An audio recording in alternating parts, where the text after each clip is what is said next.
Bismillahirrahmanirrahim. Alhamdulillahi rabbil alamin. Wassalatu wassalamu ala sayyidil mursalin Sayyidina wa habibina wa syafi'ina wa maulana Muhammadin wa ala alihi wa ashabihi ajma'in, amma ba'du. Qalu subhanaka la ilma lana illa ma 'allamtana innaka antal alimul hakim wa la haula wa la quwwata illa billahil azim. Hadirin hadirat jamaah yang saya muliakan, syukur alhamdulillah pada kesempatan hari ini di tempat yang mulia, yakni Masjid Al-Qarabin Telkom Jakarta Selatan, kita dapat berjamu sejenak setelah kita salat berjamaah, zikir dan doa. Mudah-mudahan ibadah kita diterima oleh Allah Subhanahu wa taala. Allah berkahi umur kita dalam keadaan sehat walafiat. Allah ampuni khilaf dan kesalahan kita. Allah kabulkan hajat-hajat dan doa-doa kita semua, dan akhir umur kita dalam keadaan husnul khatimah. Kembali mulai hari ini taklimmu dimulai kembali setelah 1 tahun lebih vakum kena dikondisikan dengan jamaah. Dengan izin Allah Subhanahu wa taala, maka kembali kita dapat bersilaturahim saya dengan para pegawai di sini dalam majelis ilmu. Adapun waktu sangat singkat, maka tentu pembahasan pun saya akan berikan tidak berpanjang-panjang kalam. Sebagai mukaddimah ini, bahwa kitab yang akan kita angkat selama taklim ini itu kitab yang bernama At-Targhib wa Tarhib. At-Targhib wa Tarhib artinya kitab ini memuat tentang ayat Quran, hadis Nabi yang berhubungan dengan At-Targhib, anjuran perintahnya, dan juga wat-tarhib, ancaman orang yang meninggalkannya. Artinya kitab ini memuat tentang anjuran, perintah-perintah Allah dan Rasulnya, dan juga ancaman bagi orang-orang yang meninggalkannya. Namanya At-Targhib wat-Tarhib. Jamaah yang saya muliakan, yang pertama, anjuran kita di kesempatan mukadimah ini tentang anjuran mencari ilmu, khususnya ilmu agama, ilmu syariat. Lebih umumnya ya ilmu keseharian kita. Berdasarkan hadis dari Nabi kita Muhammad sallallahu alaihi wasallam, beliau bersabda, talibul ilmi tabsutu lahul malaikatu ajnihataha ridan bima yatlubu. Ada satu anjuran mencari ilmu yang Nabi katakan, talibul ilmi, orang yang mencari ilmu, termasuk kita, walaupun Bapak dalam keadaan mencari kegiatan, beraktivitas kerja untuk duniawi, yang kita juga niat untuk akhirat. Tapi sejenak setelah zuhur kita duduk bersama dalam taklim ilmu. Mudah-mudahan ini menambah keberkahan hidup kita semuanya. Cari ilmu semalam kita duduk bersama.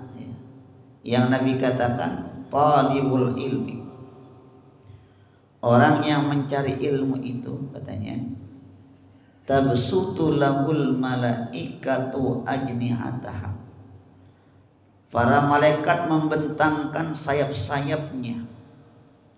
Ridwan bima yatlubu, karena ridha, senang ya terhadap apa yang diperbuat, yang dicari oleh hamba Allah, yakni kita manusia. Jadi artinya adalah orang yang mencari ilmu, terutama di masjid, di tempat kita saat ini, Allah membentangkan sayapnya. Maknanya apa? Allah mencurahkan rahmatnya melalui malaikatnya, saudara yang saya muliakan. Jadi duduknya kita di sini mendapatkan rahmat Allah Subhanahu wa taala. Itulah keistimewaan orang yang mencari ilmu. Ya, hari ini ada pengajian. Habis zuhur, zikir, doa. Bayang ba'diyah nanti setelah ini. Tapi saya yakin nanti kalau besok nggak ada pengajian, kira-kira ngapain kerjaan kita di sini? Pasti ada yang makan siang, ada yang nyender dikit, lama-lama kakinya belonjor tuh, rebah dah, ya nunggu jam 1 ya. Tapi hari ini Husai Rabu nih, awal bulan, awal ya minggu pertama, minggu sini saya dikasih bulan sekali waktu cari ilmu. Insya Allah duduk kita semua mendapat rahmat kasih sayang Allah Subhanahu wa taala. Ya. Itu namanya at-targhib, anjuran mencari ilmu. Hadis yang kedua, wa qala sallallahu alaihi wasallam, man ja'ahu ajaluhu wa huwa yatlubul ilma laqiyallaha wa lam yakun bainahu wa bainan nabiyina illa daratul nubuwah. Kata Rasulullah, man ja'ahu ajaluhu, barang siapa yang kedatangan ajalnya. Ajal itu bahasa kita apa namanya? Ajal, masa ketentuan akhir hidup namanya ajal. Ajal bahasa yang lebih mudah dicerna adalah sesuatu waktu yang terbatas yang Allah sediakan buat kita, atau batas waktu kita. Makanya ada Allah berfirman dalam Al-Quran, dikatakan kullu ummatin ajalun, kullu ummatin ajalun, idza jaa ajaluhum la yastakhiruna sa'atan wa la yastaqdimun. Allah berfirman, kullu ummatin ajal, setiap umat, setiap kaum, setiap manusia, ajalun, ada batas waktu. Ajal itu batas waktu. Karena semua orang pasti punya batas. Coba ada sekarang, angkatan, ABRI, ada batas waktunya, namanya purnawirawan. Pegawai negeri termasuk Telkom, ada nggak batas waktunya kita kerja? Bang Rahmat, ada. Udah banyak teman-teman yang selesai udah batas waktunya dah. Selesai pegawai negeri, PNS, pensiun namanya dah. Selesai udah. Kayak Bapak sekarang kan tinggal nunggu waktu aja, entah kapan. Pasti ada batasnya itu. Nggak mungkin Bapak sampai tua, sampai nggak mungkin. Pasti ada batas waktu, dikasih waktu. Ada batas waktunya tuh. Ya. Saya dikasih batas waktu nih, baca kitab, mudzakarah bersama, ada batasnya, nggak terus menerus kan.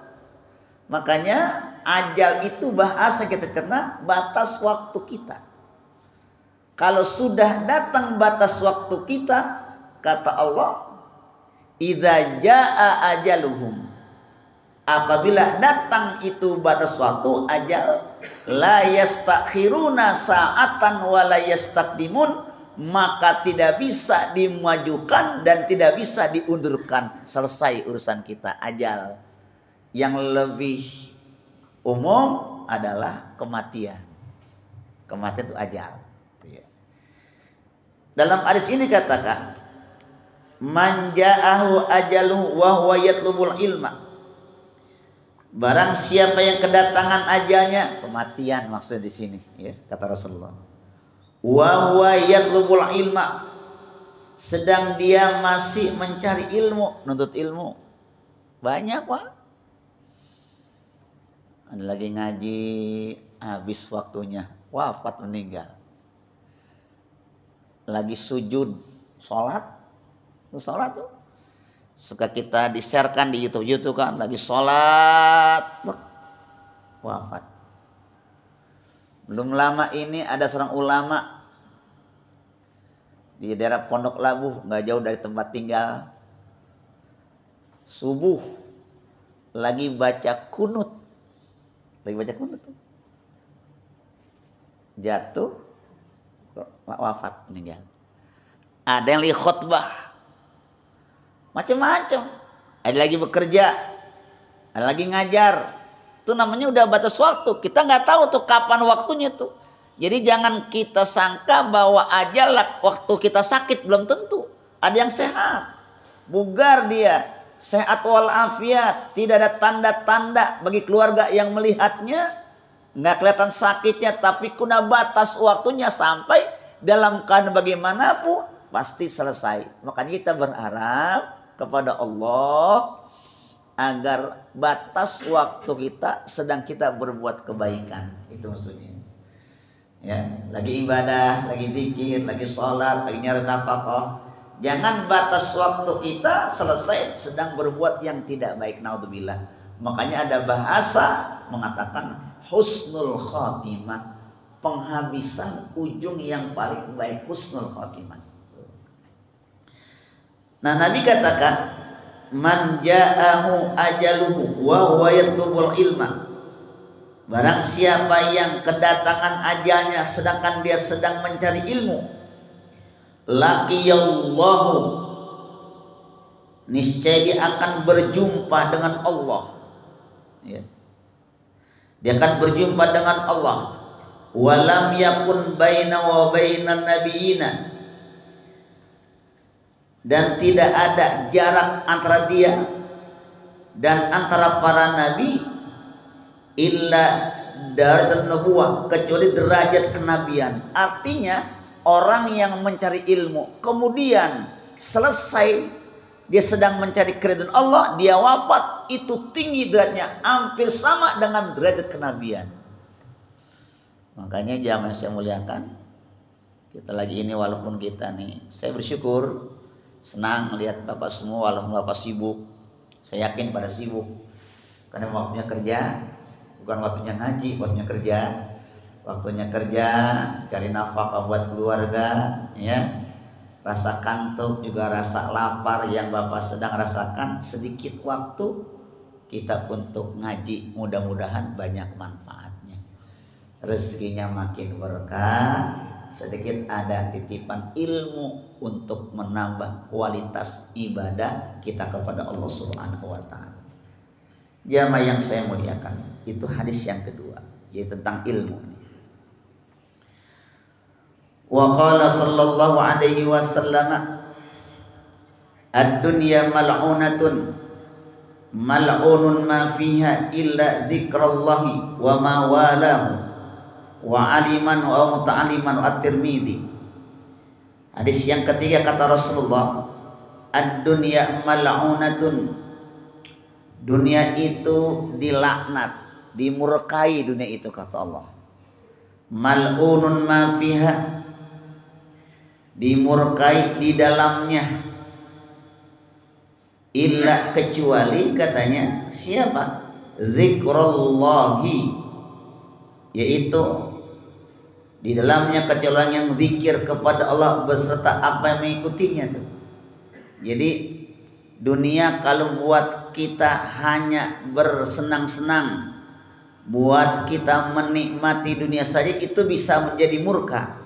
Tapi kalau dunia yang kita isi mengingat kepada Allah, mengingat kepada Allah bukan hanya kalimat-kalimat thayyibah, tapi kita renungkan itu ciptaan Allah. Kalau Bapak lihat jalan ke setempat, pegunungan, pantai, ingat kebesaran Allah, itu zikir kepada Allah. Kita membaca diri kita, bersyukur akan nikmat Allah, itu pun zikir. Itu yang tidak dimurkai, senang Allah. Allah ciptakan di dunia dan isinya. dikasih kenikmatan sehat wal afiat, lalu kita ekspresikan bentuk perbuatan ini dengan apa? Dengan bersyukur akan nikmatnya. Kita memandang alam yang begitu luasnya dengan syukur kepada Allah, diisi dengan ibadah kepadanya. Kayak kita saat ini sholat zuhur berjamaah, sejenak kita baca zikir dan doa karena waktu tidak panjang, kita ngaji sejenak berapa menit ini, itu dikatakan dialah yang mulia, yang tidak mendapatkan murka Allah. Wa aliman, orang yang mengajar ilmu pun mendapatkan ridha Allah. Wa muta'alliman, dan orang yang belajar ilmu seperti kita semua ini, termasuk Allah senang melihat hambanya yang setiap waktu ingat zikir kepada Allah dan selalu berusaha mencari ilmu agar ilmu ini lebih mendekatkan diri dia kepada Allah Subhanahu wa taala. Makanya jamaah yang saya muliakan, begitu berkahnya hidup ini manakala kita senantiasa dapat ibadah dengan ilmu, saudara. Hadis yang ke-4, wa qala sallallahu alaihi wasallam, afdhalus shadaqati an yata'allama al-mar'u al-muslimu ilman summa yu'allimuhu akhahul muslima, rawi Ibnu Majah. Kata Nabi, afdhalus shadaqah, sedekah yang paling utama. Afdhalus shadaqah, sedekah yang paling utama adalah an yata'allamal mar'ul muslimu ilman. Sedekah yang paling utama adalah orang Islam yang belajar suatu ilmu. Kita belajar waktu sebentar, paling 20 menit lah kita. Jangan sampai jam 1. Bapak, saya tahu nih kan dari sini mau makan siang, kemudian terkerja lagi aktivitas, terpulang sore, ya. Jadi saya memahami itu. Tapi ada nilai yang baik. Apa kata Rasulullah? Afdhalus shadaqah, sedekah yang paling utama adalah an yata'allamal mar'ul muslimu ilman. Seseorang atau orang muslim yang belajar satu ilmu, belajar ilmu dia. Ilmu apa saja? Ilmu kebaikan. Summa yu'allimuhu, kemudian ilmu itu diajarkan kepada orang lain yang saudara muslim. Artinya mengajarkan ilmu kepada orang lain termasuk sedekah yang paling afdol. Kita belajar di sini sedikit, nanti pulang ke teman-teman, ketemu saudara, ajarkan kebaikan. Itulah satu kenikmatan yang besar yang insya Allah Allah Subhanahu wa taala akan berikan keberkahan buat kita semuanya. Hadis yang terakhir, yang kelima, yang ringan-ringan aja dulu ya. Ini kan mukadimah ini. Insya Allah nanti bulan depan insya Allah banyak masalah yang akan kita angkat. Kita buka pertanyaan kalau ingin begini bertanya ya. Wa qala sallallahu alaihi wasallam, ma'ubidallahu bisyai'in afdalu min fiqhin fi dinin wala faqihun wahidun asyaddu ala syaitani min alfi abidin likulli syai'in imadun wa imadu hadha dini al-fiqhu, rawi ad-Darqutni. Bersama kita Muhammad sallallahu alaihi wasallam, beliau katakan ya, ma'ubidallahu bisyai'in afdalu min fiqhin fi dinin. Allah tidaklah disembah dengan sesuatu yang lebih utama daripada dengan kepemahaman agama. Artinya kalau kita menyembah kepada Allah dengan bentuk ibadah. Ibadahnya apa? Ibadahnya sholat dan lain-lainnya. Nah, supaya bagus ibadahnya, maka ibadah itu harus disertai dengan ilmu katanya. Wala faqihun wahidun asyadu ala syaitani. Orang yang ngerti agama, yang paham dalam agama itu katanya lebih berat bagi setan menggodanya daripada min alfi abidin, daripada 1000 orang ibadah. Orang ibadah tapi nggak ada ilmunya, gampang setan menggodanya. Sholat tanpa ilmu susah akan mendatangkan kehusyuan. Zikir tanpa ilmu susah akan mendapatkan satu kenikmatan, kelezatan zikir. Maka setiap ibadah apa saja bentuknya, agar mendapatkan kekabulan dari Allah, agar Allah terima itu semua ibadah, harus dibekali dengan ilmu. Kenapa? Kalau tanpa ilmu, banyak orang sholat yang tidak sesuai dengan rukunnya, dengan yang rukun, yang sunnahnya. Kenapa? Karena nggak ada ilmu. Makanya nanti setelah ini kita bahas tentang bagaimana bentuk-bentuk sholat yang dianjurkan oleh Nabi kita Muhammad sallallahu alaihi wasallam. Kemudian walikulli syai'in imadun, tiap-tiap satu ada tiangnya. Wa imadu adadin al-fiqhu, dan tiangnya agama ini adalah ilmu agama, ilmu syariat. Makanya kita di sini sedang belajar ilmu syariat agar apa? Agar agama kita kokoh, punya tiang. Dan di penghujung hadisnya kata Nabi, idza marartum biridil jannati farta'u, qalu ya Rasulullah wa maridul jannati, qala majalisul ilmi. Kata Nabi, idza marartum, apabila kalian melewati biril jannata, dengan biril jannah, taman surga, farta'u, berhenti sejenak. Jadi Nabi nanya nih, cerita ini, hadis ini Nabi bilang sama sahabatnya, wahai para sahabatmu, idza marartum, apabila kau melewati biriyadil jannati, taman surga, kata Nabi, farta'u, kamu diam sejenak, kalau bisa mampir dah, duduk bersama itu di taman surga. Qalu, sahabat bertanya, wa mariyadul jannati ya Rasulullah, apa itu taman surga? Gitu. Taman surga, taman yang penuh rahmat Allah, doa kita terkabulkan. Dunia banyak taman surga, contohnya taman surga apa itu?